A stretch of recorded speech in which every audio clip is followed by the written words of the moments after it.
Esto es Café con Piquete, un café donde nada humano nos es ajeno.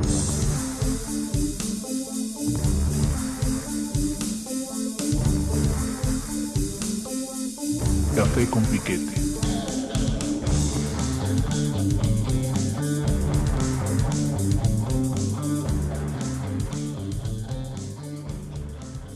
Buenas tardes, noches, días, madrugadas, personas de buen sueño e insómnicas.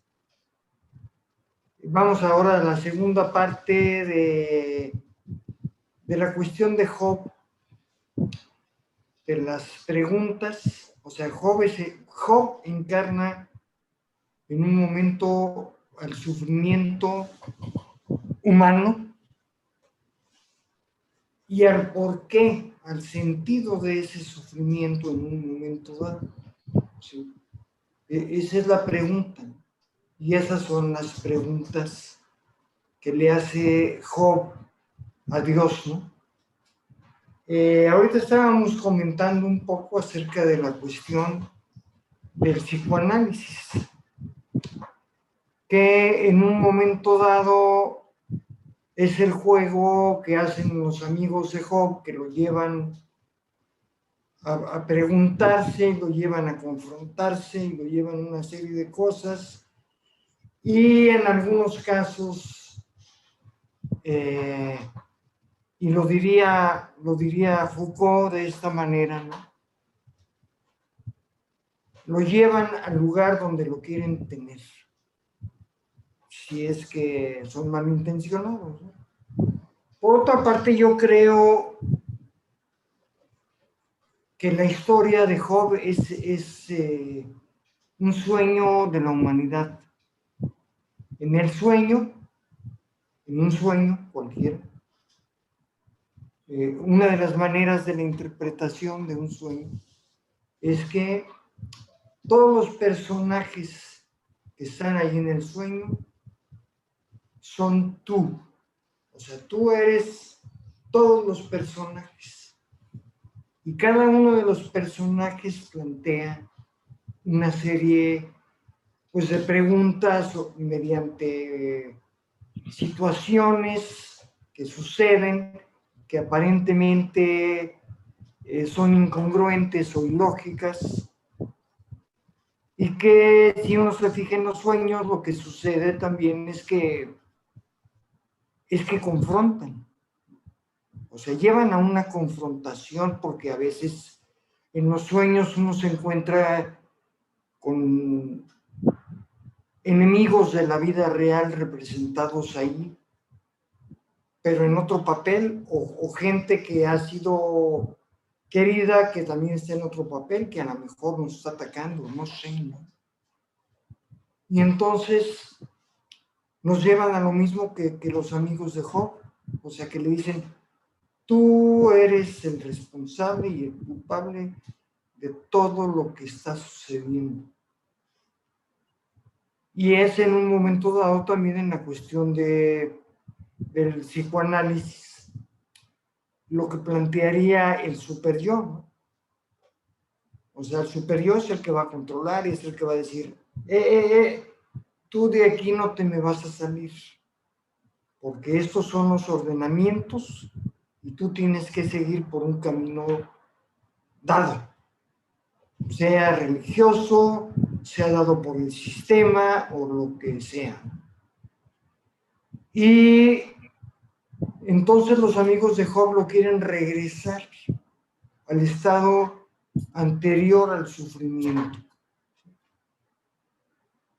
para que se dé cuenta que él es el que llegó ahí porque hizo algo mal, pecó contra Dios, actuó contra Dios.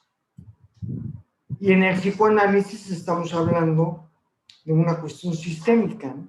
Que también en la religión sería algo por el estilo, mandado desde el lugar de la divinidad, y en el psicoanálisis sería el lugar del, bueno, en el caso lacaniano, del gran otro, o del superior freudiano, ¿no? Bueno, yo quisiera ahondar un poquito en esto y también después para que preguntarle a Carla también, ¿no? Sobre su parecer sobre esto que estamos comentando. Porque así terminamos la sesión anterior, hablando la manera en cómo el sufrimiento de las personas busca ser explicado e interpretado por las instituciones religiosas, particularmente, ¿no? Que eran los ejemplos que ponía Carla, ¿no? Mucho cómo en las iglesias tratan al paciente, ¿no? Pero también ahorita lo estamos viendo, ¿no? Cómo también los especialistas en el dolor humano, los terapeutas, los psicólogos, también se enfrentan a un paciente, ¿no? En este caso, un Job, ¿no? Y lo que aquí nosotros hemos estado insistiendo es que todo este drama de Job, hace muchas cosas, pero digamos, una de las cosas que hace muy bien es poner en evidencia que hay un dispositivo, una ley con la cual están muy versados los amigos de Job. Los amigos de Job no son cualquier amigo, o sea, son sabios, dice la Biblia, ¿no? Son sabios, son gente que le halla, son chingones, ¿no? Cualquier pendejo va a hablar sobre... No. Aquí vinieron 3 muy buenos terapeutas, teólogos, pastores, ¿no? Coaches, ¿no? Vaya usted a poner el nombre que quiera, ¿no? De los especialistas en el sufrimiento y en los dramas humanos, y se cogieron a los 3 más chingones y dijeron, ahí les mandamos un caso que está muy cabrón, a ver si pueden, ¿no? Resolverle su bronquita aquí a este hombre que está sufriendo horrible. Y resulta que estos hombres son sabios porque dicen conocer cómo funciona el mundo. Tienen la ley, las leyes del funcionamiento del mundo y de las vidas humanas dadas por Dios en su disposición, y ellos lo que van a hacer es aplicar la ley en un caso en particular, como cuando vas al doctor, ¿no? Tú dices, oiga, doctor, me duele tal y tal cosa. Ah, sí, no se preocupe, tome paracetamol. Oiga, no, pero no, usted no sabe de leyes, yo soy doctor, cabrón, no me venga a decir, ¿no? La medicina que usted necesita, yo soy el especialista, cabrón, ¿no? Pues más o menos así trataron los amigos de Job a Job, más o menos así llegas con el pastor, llegas con el terapeuta diciendo, oiga, mira, me está pasando esto, me siento así, y inmediatamente estos especialistas te aplican la ley, te aplican el conocimiento previo que ellos tienen y te quieren amoldar, te quieren meter a ese cartabón de explicaciones, ¿no? Y bueno, y el resultado de eso es que Job les dice, es que perdóname, pero mi caso es diferente. Y en el momento en que Job dice, mi caso es diferente, y él dice, no, cabrón, te estás resistiendo, eso se llama negación en psicología, y eso prueba que estás en rebeldía, cabrón, ¿no? Y que no estás aceptando lo que te estamos diciendo, sé humilde. Y Job dice, no, es que yo no hice nada mal. Digamos, y aunque lo hubiera hecho, digamos, como decimos en México, ¿no? El caldo salió más caro que las albóndigas, ¿no? O sea, por más mal que yo haya hecho, lo que estoy sufriendo no se compara con lo que yo pude haber hecho. Es desmesura. Job se enfrenta a un exceso brutal de dolor, ¿no? Entonces, no sé, Carla, ¿cómo ve esta situación, esta insistencia, ¿no? Con la que quedamos en la sesión anterior de gente que cree que conoce las leyes, el funcionamiento de este planeta y de las relaciones y del sufrimiento humano, y que se la pasa aplicando axiomas, principios generales a casos particulares, ¿no? Y en el momento en que el caso particular se revela y se resiste, dice, no, perdóname, pero no fue así, el otro dice, no, sí, cabrón, no, te insisten y te quieren convencer para que termines dándoles la razón. ¿Cómo ves? ¿Te ha pasado? Bueno, en las iglesias se aplica mucho la psicología. Yo siento que los pastores y los líderes en cierta manera son psicólogos. Y tal como tú dices, el que se resiste, dependiendo siempre de la iglesia, porque sabemos que el cristianismo ni en la antigüedad ni ahora es un cristianismo, son varios cristianismos. Pero el que yo conocí más, se aplica este espíritu de rebeldía. Cuando tú desobedeces y llevas la contraria del pastor, que es el líder y es el más cercano como a Dios, porque es el más espiritual dentro de la congregación, te resiste a lo que él está diciendo y al análisis que él sacó de tu caso, tienes el espíritu de rebeldía. independiente de que sabes que tu caso no es igual al de otro caso.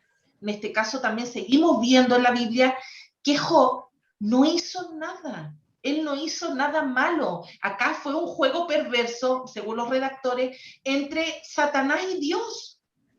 Porque Satanás le dice, no, que yo vi acá a tu siervo, ponlo a prueba, hazle lo que quieras, pero no le toques su vida. Toca la de su hijo, toca sus bienes, todo, pero él te aseguro que no hizo nada.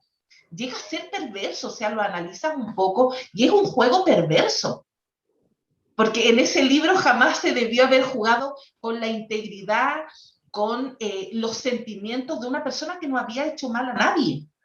Y sin embargo, sí nos muestran a un Dios perverso que dice, ahí está todo, menos su vida, ahí está todo. Incluso sus hijos, que sabemos que como padres, nuestros hijos son lo más preciado en la vida.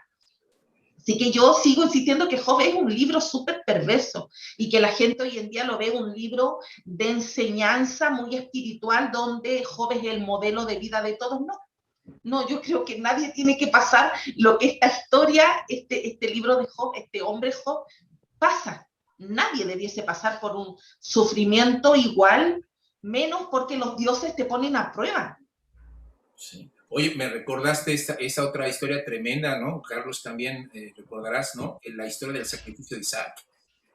Ajá. Pinche situación, ¿no? De Dios poniendo a prueba la fe, ¿no? De Abraham para matar a su hijo, ¿no? Y ahí va el otro, cabrón. Ahí va el otro, ¿no? Subiendo para preparar ahí el altar para sacrificar a su hijo. Y a un pasito de hacerlo, porque, o sea, quisiéramos creer, ¿no? Que lo iba a hacer. Llegó un ángel y lo parece. ¡Ey! Bueno, ahí dices, qué pinche cruel. O sea, decía Kierkegaard, ¿no? Si te pones en los zapatos, en la mente del papá y que te diga, era broma, cabrón, tranquilo, güey. No, la maestra era una prueba, no te aloques, güey, no te aceleres, ¿no? Qué cruel. Así como las bromas que pasan en los videos, ¿no? En la televisión y de los veces, era broma, cabrón. Y la gente se molesta, oye, qué poca madre. Pues. Ajá. Y como traducción nos llega Dios, que Dios le da una orden para que Abraham dé por sacrificio a su hijo, pero cuando lo lees del hebreo, también ves que hay más dioses, no solamente Yahvé. El hebreo te muestra que está Elohim y está Yahvé. Y Elohim no siempre es un solo Dios, porque a nosotros en la Biblia nos traducen todo Dios, todo es Dios, pero no hay solamente un Dios. Sí, parece que es como plural, ¿no? Elohim es como... Se hace hasta más interesante leerlo desde el hebreo. Pero bueno, retomando el tema como de la actualidad, hoy en día el cristianismo solamente, sin ofender a la gente que es cristiana, yo sé que no son todos iguales, pero en su mayoría las congregaciones son solamente emoción. Hasta hace poco yo me entero, una semana atrás más o menos, el autor, el escritor de este himno que es sumamente famoso y que todas las denominaciones cristianas y todas las religiones lo adaptan, porque Él vive, triunfaré mañana. Eso todas las iglesias lo tienen a su manera. El tipo se violó un montón de niños en el convento donde estaba. Y yo esa canción la lloraba en la iglesia. Cuando ponían ese corito, yo levantaba las manos y me ponía a llorar. Yo decía, ¡ay, que Señor, en este momento siento tu presencia! Es emoción, porque Dios, ¿cómo va a inspirar un coro en una persona que viola niños dentro del lugar donde cuidan niños huérfanos? Entonces, todo lo que sucede dentro de las iglesias, estas prédicas donde meten ahí a Job y a la gente le toca, ¿por qué? Porque se siente que son estos justos sufrientes, son emociones. Emociones juegan con tus sentimientos, es un juego constante de tus emociones. Y yo lo viví, mi corto paso por el cristianismo, imagínate, llorar coros que fueron inspirados, escritos por personas tan malvadas como violadores de niños.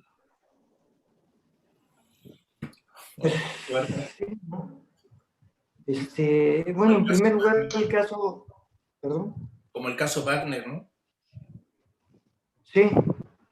En primer lugar, bueno, quisiera yo nada más regresar un poco para atrás y ver el caso de Abraham como el torturador que tiene un tipo y le ponen la pistola en la cabeza. Me dice, ahora sí te voy a matar, güey, ¿no? Pero la pistola no tiene balas, ¿no? Entonces, ¡pac! Y lo vuelve a amenazar y otra vez, ¿no? O sea, la pistola ya no es ni siquiera broma, ¿no? Es una tortura terrible. Y en el caso que platicas del himno, ¿no? O sea, la gente escucha lo que quiere escuchar. ¿Sí? Y voy a referirme al caso de un cantante mexicano muy famoso que ya murió, gracias a Dios, que es Juan Gabriel, y que es Amor Eterno. ¿Sí? La canción se llama Amor Eterno. Él es homosexual y esa canción está dedicada a un amante homosexual que se le murió, y en México todo el mundo se la canta a su mamá cuando la va a enterrar, ¿no? Y dice, qué ondita, carnal, ¿no? Mira, hasta los ¿De perros se qué es? rebelaron. O sea, ¿eh? Hasta los perros reaccionaron así de asombro. Sí, Todo se el mundo pusieron. pensamos eso, ¿eh? Yo no sabía eso que estás diciendo. Sí, o sea, esa es la historia de Amor Eterno, ¿no? Pues cada quien escucha lo que quiere escuchar y lo lleva al nivel que lo quiere llevar, porque somos una sociedad manipulada y totalmente manipulable. Ujú. Y entonces es más fácil creer que pensar, ¿no? O sea, pues yo creo que ese himno, y además sí, lo que tú estás diciendo, Carlita, acerca de las emociones, más que nunca antes, las emociones son ahora lo que está a la orden del día, ¿no? Ujú. Las emociones son muy importantes. Si es más, te dicen, ¿qué sientes? Es más, hasta te lo dicen los terapeutas, ¿qué sientes? Pero las emociones no son sentimientos, para empezar. ¿Sí? Pero todo va hacia las emociones porque las emociones son manipulables. Es tan claro esto para mí, por lo menos, que ahora en las Olimpiadas de Tokio, el lema era Feel the emotion, ¿sí? O sea, de eso se trata, de sentir las emociones, de dejarse llevar por las emociones y creer que ahí está la vida, ¿no? O sea, que la vida son más las sentir así, que esto y que el otro, y que, o sea, y eso, en el caso de las religiones, pues ese ha sido el pan de cada día desde siempre, yo creo, ¿no? De eso se trata. Yo me acuerdo, yo soy hipersensible, pero me acuerdo que de muy chico vi una película, muy mala, por cierto, de Cristo, y está Cristo en la cruz, representado por Francisco Rabal, ¿no? Así, una pinche película pésima. Pero yo estaba muy chico y yo estaba llorando de ver a Cristo en la cruz. Yo lloraba como Magdalena, cara. Y de eso se trata. Ajá. De eso se trata. Tan así que las ofrendas, los diezmos se piden en los momentos cuando los hermanos están más sensibles, adorando, cantando estos himnos. Las ofrendas no las pasan en otro momento. Es cuando ahí atacan lo más sensible de tu ser, es cuando más vas a dar dinero. Porque estás llorando, porque quizás te sientes culpable, sabes lo que hiciste en tu casa, Dios te conoce y en ese momento de hipersensibilidad entregas todo. ¿Sabes qué? ¿Sabes qué? Usan un dispositivo bastante común y bastante efectivo que se usa en las películas. En la pinche parte más lacrimógena, donde el director quiere que tú llores o te pongas bien cabrón, no nada más va a dejarte la escena bruta. Le va a poner una musiquita de fondo para que sientas más cabrón, ¿no? Para que te llegue más fuerte. La misma estrategia en la iglesia.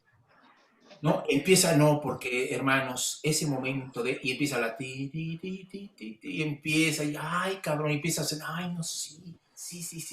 ¿no? Exacto, es una estrategia, es un dispositivo muy manipulador, muy perverso de inducir a las personas a un estado de ánimo, a una cierta vulnerabilidad para que entre lo que les van a, ¿no? Lo que les van a pedir, ¿no? Pero es como en las películas, ¿no? Es muy deshonesto, ¿no? Porque aparte el guión de esa película es muy malo y ya lo conocemos todos. O sea, toda fue una buena pinche película. Dice, bueno, me van a sacar el dinero, cabrón, pero la historia está bien chingona. Dice, órale, cabrón. Pero es cada, ¿no? Es que es para que el pastor pague su carro, cabrón, o para la colegiatura de sus hijos, pues está cabrón, ¿no? Entonces. Y te dicen, Dios provee, Dios provee. Entonces, entrégalo todo, total, Dios provee. Ajá. No, qué cosa. Bueno, pero decíamos, o sea, finalmente, es que vamos a decirlo así, o sea, pareciera que los hombres al sufrir, ¿no? O bien se pliegan o terminan siendo un caso más en un expediente, en un archivero de casos de gente que ha sufrido, y ahí los vamos amontonando a todos. Pero si lo pensamos de una manera un poco más profunda, Job, como otros sufrientes, justos sufrientes, también son algo que se resiste al sistema, algo que no se deja integrar del todo. Pueden ser, es algo tan, decíamoslo otra vez, ¿no, Carlos? A veces el sufrimiento de las personas puede ser algo tan escandaloso para nosotros, tan fuerte, que volteamos la vista, que preferimos no ver donde hay dolor. O sea, nadie va de día de campo al Instituto de Cancerología Infantil, ¿no? Nadie queremos pasar cerca de ahí porque sabemos que las historias que hay allí son tan brutales, tan terribles, tan desoladoras, que nos van a mover el tapete horrible, que no vamos a saber qué hacer con tanto dolor, con tanta desesperación, con tanta impotencia. Entonces, lo que yo quiero, digamos, rescatar de esta historia de Job es esta otra parte. El peor pecado, porque digo, al final del día sí se reconoce que en el texto de la Biblia Dios reprende a los amigos que lo defienden, ¿no? O sea, Él no se pone del lado de los amigos al final. Él les dice, no, ustedes están o sea, como decimos en México, no me defiendas, compadre, ¿no? Me dejaron muy mal parado, ¿no? O sea, eso, yo quisiera hacer ese desmarque, ¿no? El libro de Job también tiene ese dispositivo que nos permitiría jugar un poco con eso. O sea, en realidad, el peor pecado de los amigos de Job es no haber escuchado a Job. Estaban muy llenos con sus teorías, con sus axiomas, con sus principios, con sus versículos bíblicos, para decirlo actualmente, ¿no? Con su terapia de grupo, con su terapia. O sea, estaban muy prestos a dar razones y muy reacios a escuchar lo que Job estaba diciendo. Porque lo que Job estaba diciendo era muy perturbador para su mente, muy perturbador para su vida, muy perturbador para este sentido que ellos creían que sabían porque tenían la ley de su lado, ¿no? La manera como según Dios retribuye a todos con justicia, ¿no?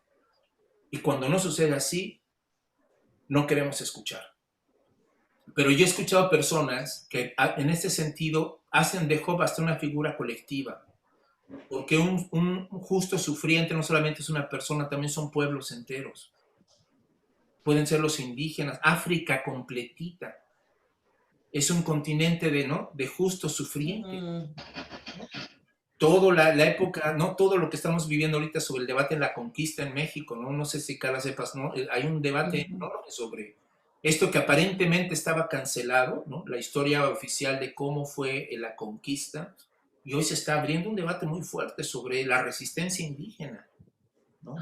Entonces, digamos, para decirlo también, ¿no? De una manera muy cruda, el Holocausto también nos mostró a un justo sufriente colectivo de millones de personas asesinadas. Y de esos holocaustos salieron muchos ateos, porque claro. Muchas familias, muchas personas llegaron a pensar... ¿por qué Dios permitió todo esto? ¿Qué le hicimos? Claro.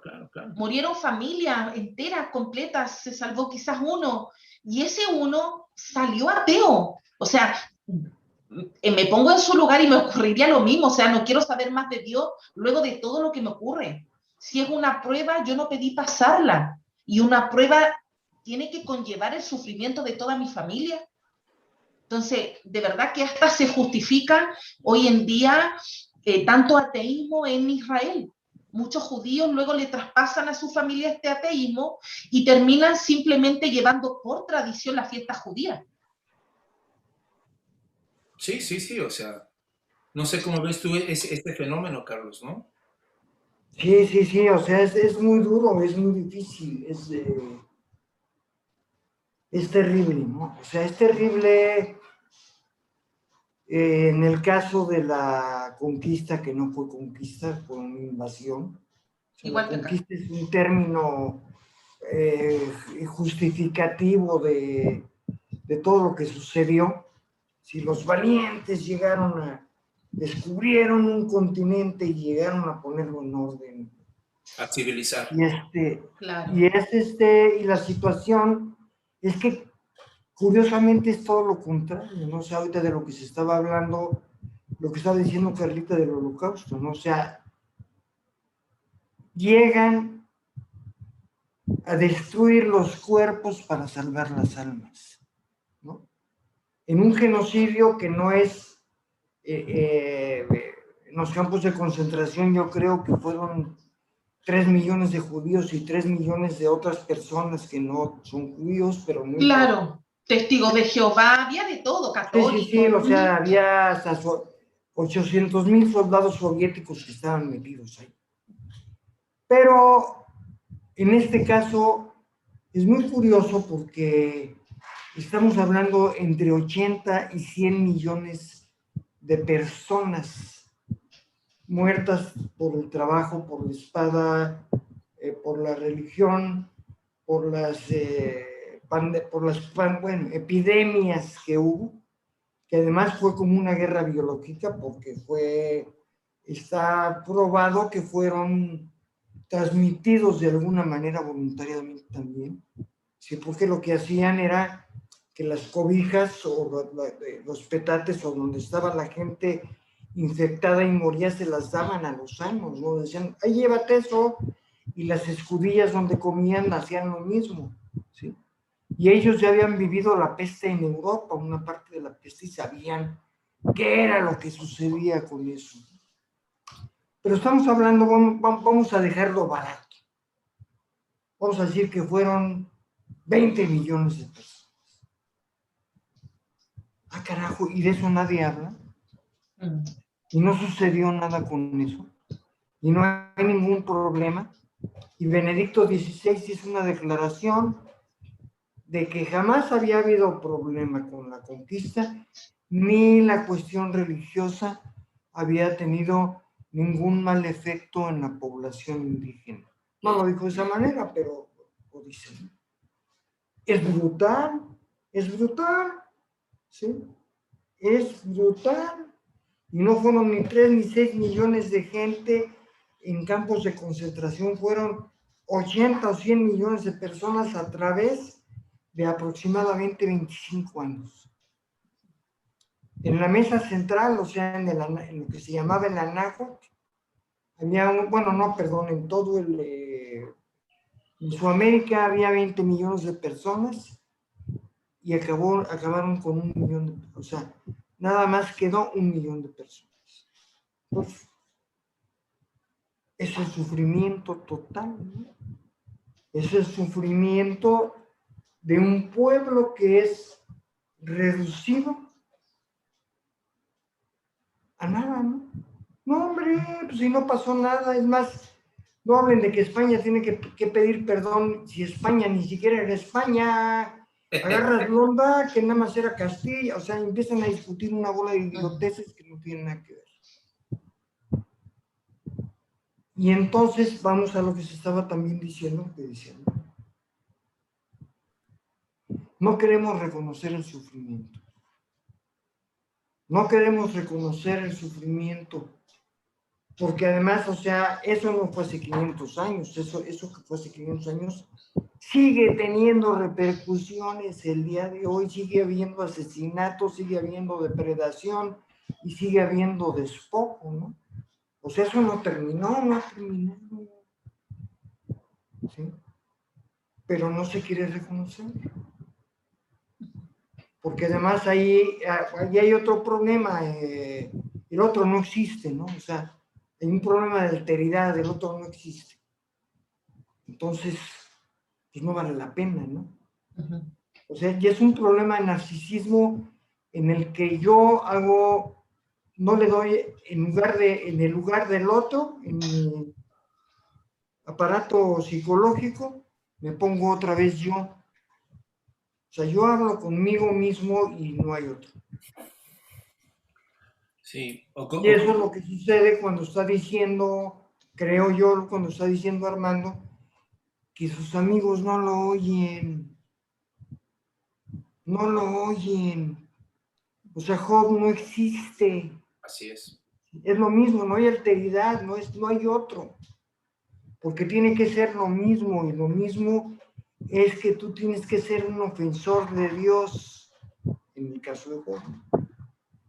Y en el caso también de todos los pueblos indígenas de Abya Yala, que así se ha llamado América últimamente, o Semanáhuac, en el que pues no hay otro, ¿no? No hay otro. No hay otro. Entonces, el sufrimiento del otro se difumina, se desaparece. Y entonces los amigos de Job, al fin y al cabo, otra vez lo que decía, también lo que comentaba Armando, son los defensores del sistema. O sea, niegan a Job para defender el sistema. Y no están negando nada más su sufrimiento, no, lo están negando a él. Está negando su palabra, está negando su ser. Y eso está grave, ¿no? Y es lo que ha sucedido, pues, desde los asirios, ¿no? Y sigue sucediendo, y una vez me acuerdo que un tipo en Facebook me dijo, le estaba yo hablando de genocidio, me dijo, no, hombre, pues si genocidio siempre ha habido, como si fuera algo ya normal, ¿no? Ah, qué bueno, pues siempre hay genocidios, no hay problema, ¿no? O sea, vamos a decir que no hay problema con los genocidios, porque siempre los ha habido. Es como también decir, pues es que los pobres han existido toda la vida. Dice, ahí no marches. O sea, es el negar el sufrimiento y el dolor para el aprovechamiento de lo mismo. Y es lo que le sucede a Job. Y es lo que nos ha sucedido a muchos. Ya ves, ya se enojó otra vez aquel. Hay temas que no le gustan a ese perrito. Sí, yo ya veo que hay cosas. El sufrimiento no le gusta que se hable del sufrimiento. ¿Cómo ves, Carla? Bueno, trayendo el sufrimiento también a el tiempo actual, la pandemia. La pandemia ha mostrado una cara muy triste de esta situación. Siguiendo con el tema del cristianismo, muchos cristianos sintieron en esta pandemia que el virus no los iba a tocar, que no se podían contagiar porque estaban cubiertos por la sangre de Cristo. Pero el cristiano, pastores, vimos líderes morir en esta pandemia, pastores que se contagiaron, a todo le buscaban una justificación. Se contagió, pero todo está bajo control.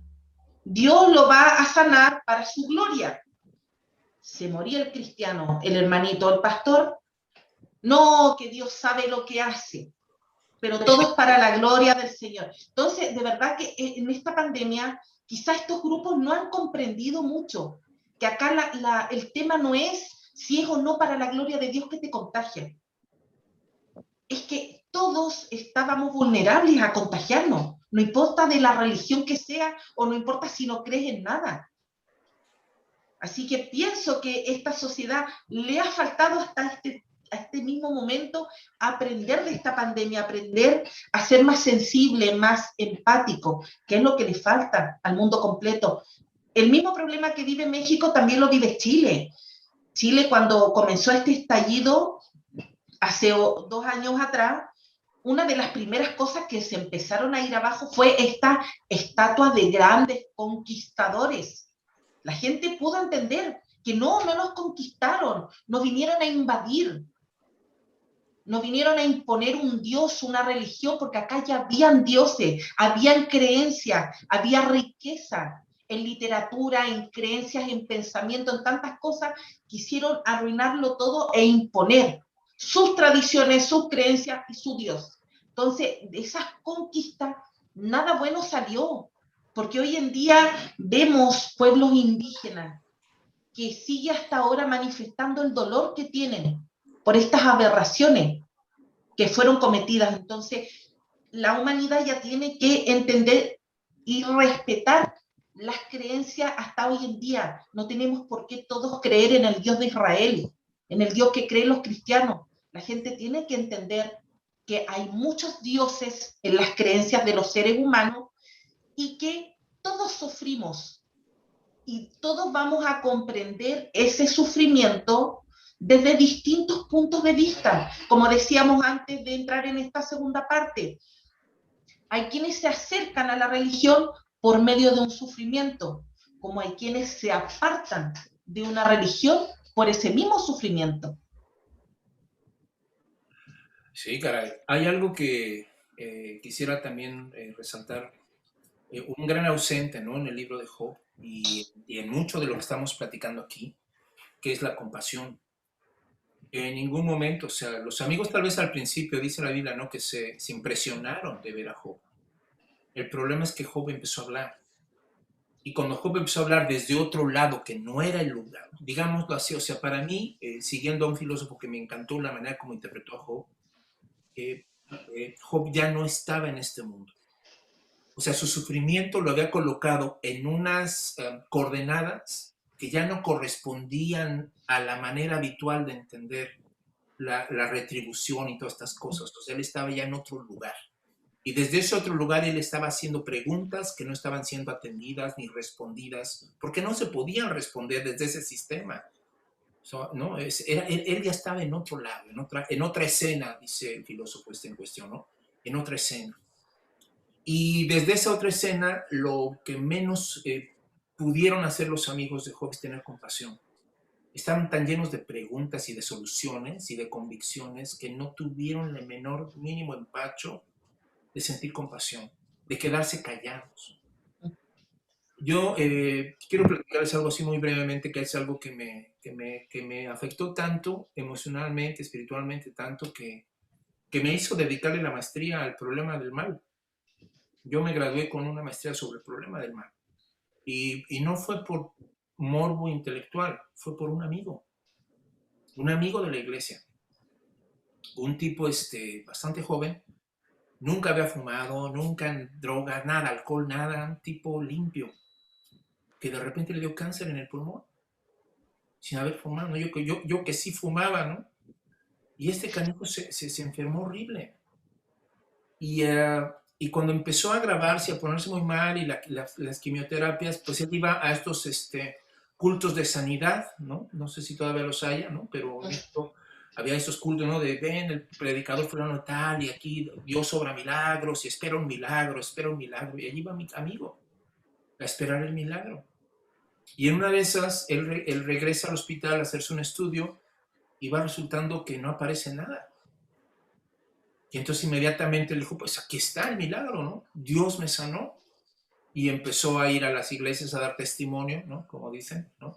De lo que Dios había hecho en su vida. Y wow, un milagro, ¿no? Y él se casa después de esto con alguien muy, muy especial. Y después de un tiempo vuelve a aparecer la enfermedad multiplicada, o sea, con metástasis y toda la cosa. Le dieron una regañada tremenda y le dijeron, ¿por qué no regresaste al hospital?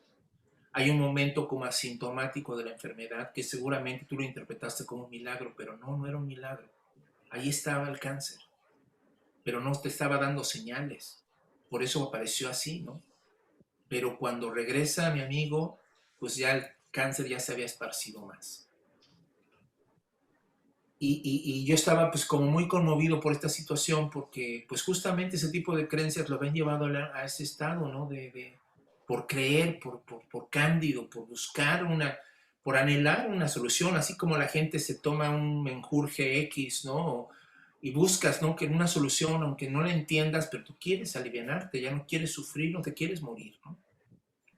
Y lamentablemente, bueno, pues en mi caso, su esposa ya no lo pudo cuidar porque ella también tenía una incapacidad para moverse. Y entonces me pidieron a mí que yo lo fuera a cuidar al hospital. Las noches, ¿no? Que pudiera estar ahí con él. Yo y su hermano nos turnábamos. Y no saben ustedes, o sea, la experiencia que fue para mí ver a mi amigo en ese hospital y todo lo que, las llagas que le empezaron a surgir en la espalda y el sufrimiento que él traía tan cabrón. Y al final, él sale del hospital, se le pone malito a su mamá corriendo con él lo lleva al hospital de vuelta y se le muere en el taxi en los brazos. Entonces, bueno, pues para mí fue así como algo muy, muy fuerte, muy, muy tremendo, lo que yo sentí, lo que yo viví, lo que yo pensaba sobre esto, ¿no? Pero a lo que voy es que cuando llega el funeral y llega esta horda de cristianos con sus guitarras a cantar alabanzas y a decir, bueno, ya no estemos tristes, ya mi amigo está con Dios, ya no estar triste, ¿no? Y bueno, su esposa o su viuda lloraba desconsoladamente.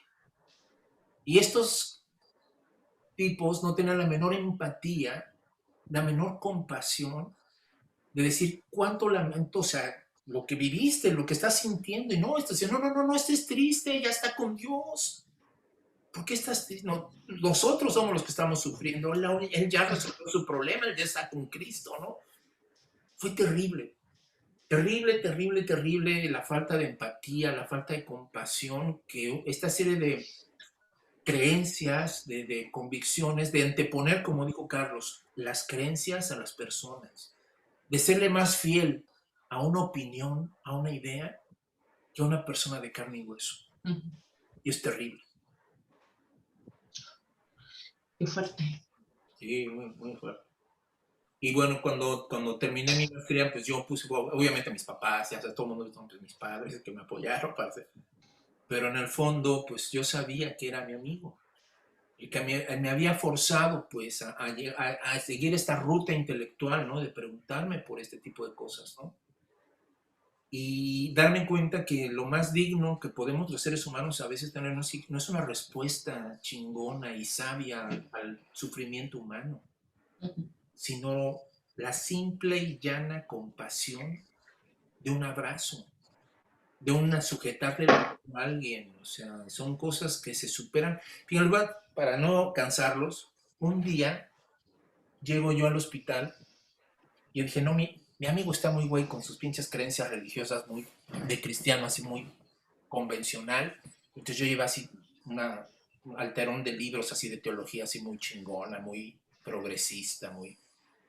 Yo dije, esta noche me va a escuchar el cabrón para que anden creyendo en tonterías de que Dios sana y que la chingada. Y entonces llego con él y me dice, cuando ve todos los libros que pongo así en el escritorio, ¿no? Bueno, en la mesita esa que pone ahí al lado de la cama. Me dice, todos esos libros que luego, pues es que quiero que tengamos una plática así sabrosa, cabrón. Y me dice el cabrón, no ves que yo no quiero hablar de esas cosas, yo lo que quiero es hablar contigo. O sea, me cerró la boca y me dijo, pues claro, más importante que las teologías y las filosofías y lo que podamos decir sobre el caso Job, es que cuando te enfrentes con un Job o cuando tú te conviertas en un Job, ¿no? Pues seguramente lo que más vas a extrañar va a ser un ser humano junto a ti. No una teología que te explique por qué chingados estás sufriendo, ¿no? Digo yo, no sé qué opinan ustedes, ¿no? Uh-huh.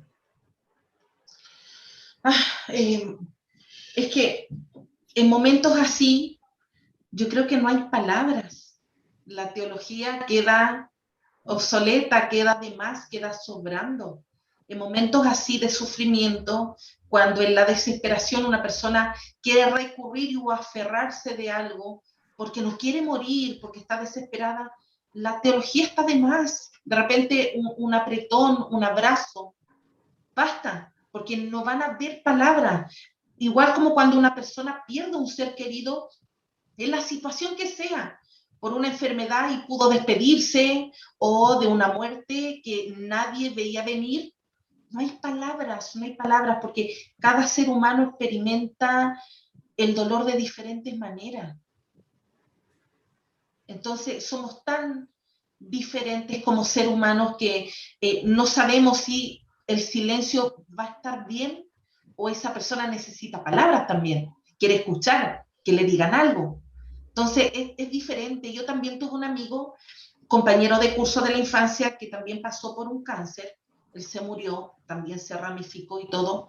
Y él pasó por todas las religiones que podía, porque quería, anhelaba tanto seguir viviendo, que él le apuntaba o iba con la religión que le hiciera el milagro. Fue a la católica, fue a la evangélica, testigo de Jehová, cualquiera que le entregara una solución y le diera este milagro de sanación. No lo encontró y murió.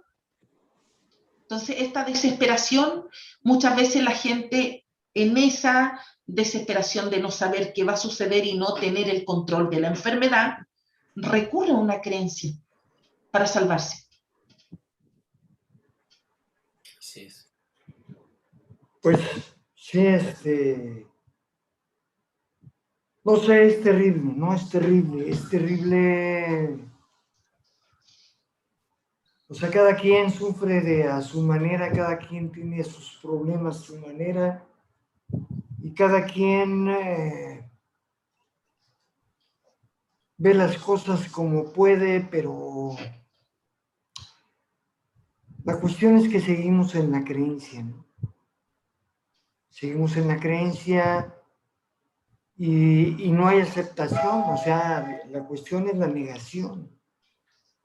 O sea, el mal como tal se niega, ¿no? O sea, se niega. Tenemos al mal enfrente y lo estamos negando. Tenemos la enfermedad enfrente y la estamos negando. Tenemos a la muerte y la estamos negando.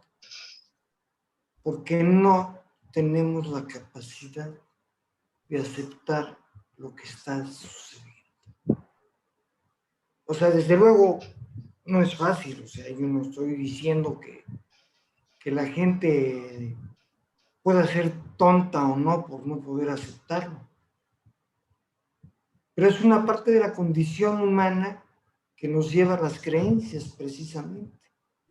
Y por las que somos, es más fácil ser manipulado o darse a la manipulación que tener esta resistencia que tenía Job, ¿no? Yo creo, y creo que ya me había dicho Armando que Nietzsche decía eso, o alguien, algún filósofo. Yo creo que los borregos hacen a los pastores, ¿no? O sea, así como en los grupos de autoayuda, pues los borregos hacen a los padrinos, ¿no? Y etcétera,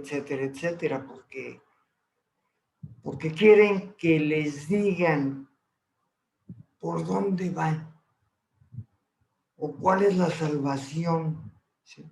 Como si fuera pues, una receta de cocina o qué sé yo, ¿no? Y es también lo que decía Armando, o sea, los libros de teología para leer y decir cómo está la cosa, ¿no? Pues a mí me vale madre, yo lo que quiero es otra cosa, ¿no? Yo lo que quiero es salvarme, o quiero esperanza, o quiero comprensión, o quiero empatía, o quiero un abrazo, qué sé yo.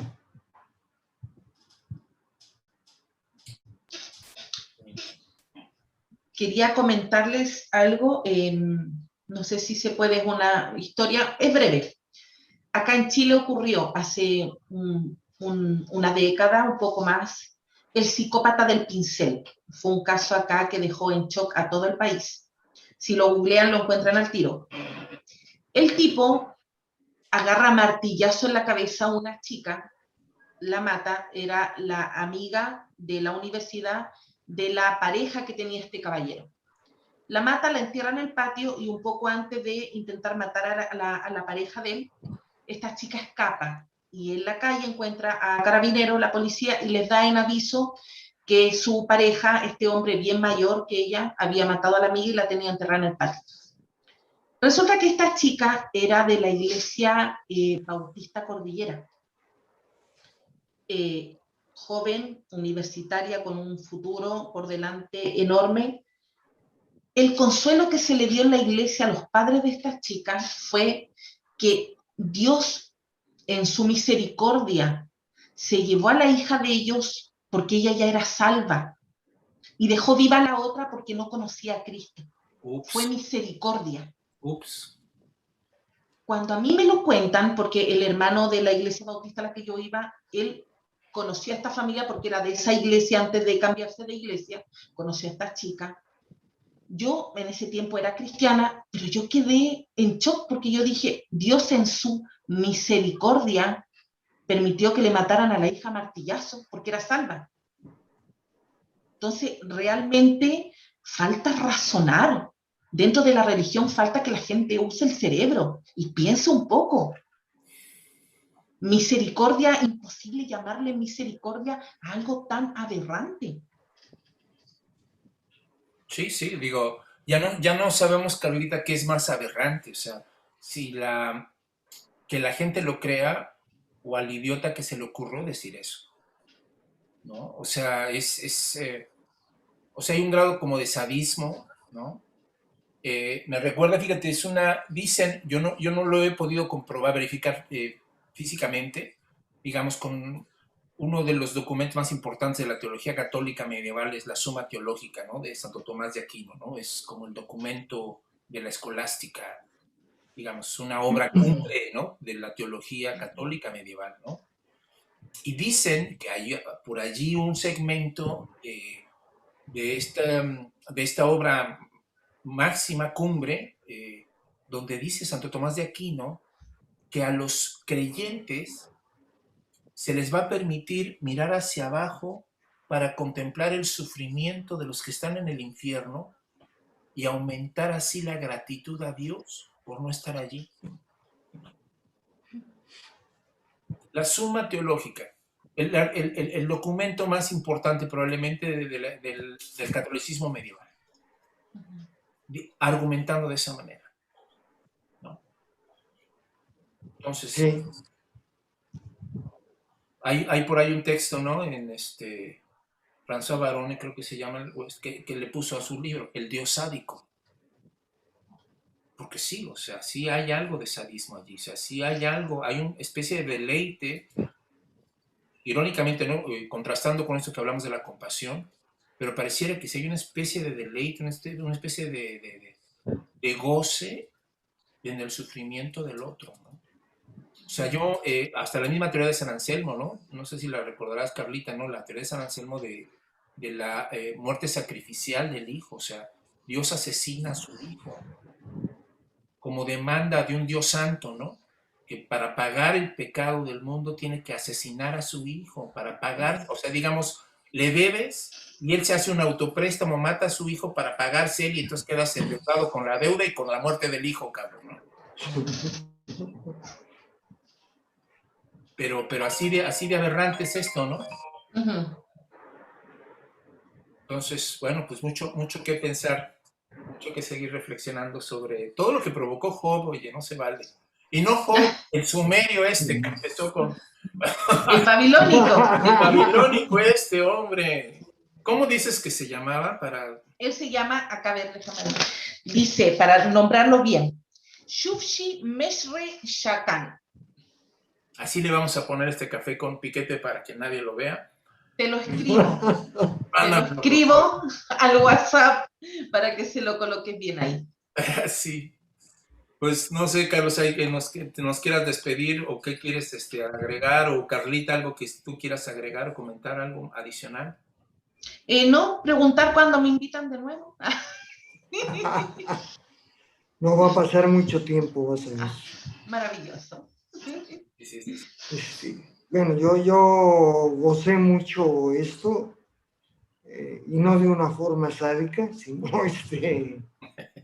porque se vieron muchas aristas, ¿no? O sea, alcanzamos a tratar queriendo y sin querer muchas de las aristas del sufrimiento humano y del engaño que nos hacemos acerca del sufrimiento, que pues me voy bien, ¿no? Me voy bien, también espero otra sesión con Carlita porque aprendo mucho acerca de las cuestiones históricas de teología y religión y además a mí me encanta la historia. Yo soy fan de la historia. Buenas noches. Muy bien. Pues buenas noches a todos. Un abrazo. Cuídense mucho. Buenas noches. Un abrazo. Bye.